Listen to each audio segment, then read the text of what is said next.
Je vais vous rappeler encore sur les collectivités locales qui tendent vraiment à souffrir d'une pauvreté accrue que tout le monde est au courant. Et vous n'êtes pas sans savoir, il y a un moment donné, il y a un décret qui a été pris pour que les chefs de quartier soient désormais nommés par les gouverneurs. Il y a quelque chose qui est pire que ça.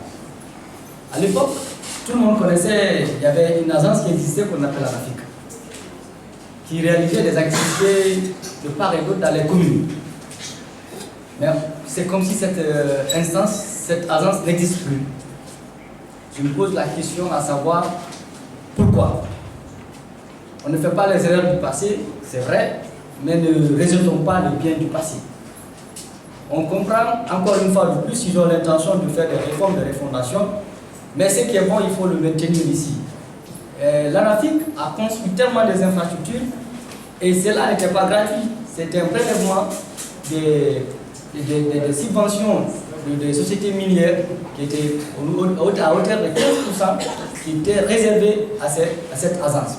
Mais fort malheureusement, aujourd'hui, nous tendons vers le décès carrément de la structure de l'agence, mais le fonds qui était alloué à cette agence continue déjà. Parce qu'on se pose la question, est-ce que le montant a été orienté ailleurs, qui était équivalent à 15% de ce qui est de sociétés minières données en matière de dû, mais à hauteur de 1 000 milliards, peut-être de 1000 milliards.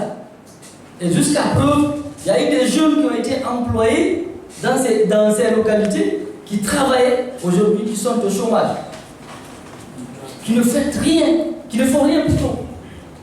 Est-ce que le montant qui était alloué à cette agence-là existe encore? Oui. Qu'en est-il de la situation de ce montant? Ou bien, désormais, ce n'est plus orienté à cette agence, c'est orienté où? On le cherche, il faut qu'on se pose la question, il faut qu'on sache comment ça se fait. Ça, c'est un.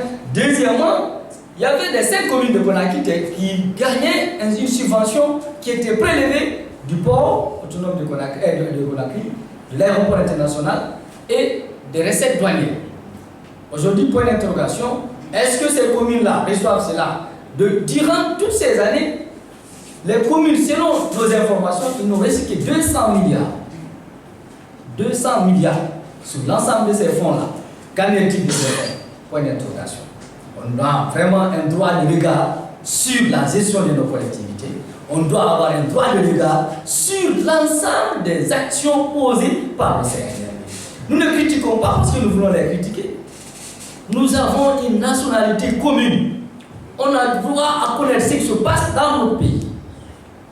On a le droit de comprendre ce qui se passe. Nous ne serons pas des personnes qui vont fermer leur bouche et leurs oreilles et vous suivre bêtement comme si nous n'avons pas de réflexe. Nous savons très bien comment ça se fonctionne. Et il faut qu'on ait vraiment des éclaircissements. On ne peut pas faire de défondation.